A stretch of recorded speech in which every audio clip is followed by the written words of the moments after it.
Hi, I am Genevieve Adam, and I am the writer of Bearwalker. And the main story at the heart of Bearwalker was a true story that I found about a man who had imprisoned his wife in a mental institute because she was having an affair with a local Indigenous man.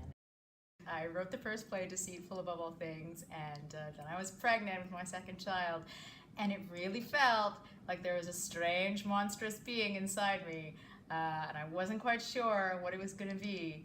And that got me thinking about all of the power of transformation that can happen in our lives, and just the shedding of our skin and what all is underneath. And that got me onto the werewolf legends and finding similarities between the Loup-Garou and the Indigenous Bearwalker legends, and just this idea of transforming into something else, something that comes from deep within and comes out into the world. Not that my son's a monster, he's lovely.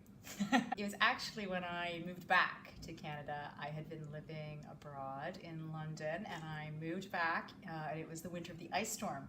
So I found myself suddenly back in Canada, having major culture shock, with no power, trying to chop wood and failing. And I just thought, who on earth would want to move to this country from Europe? Why did they do it? What must that have been like for them?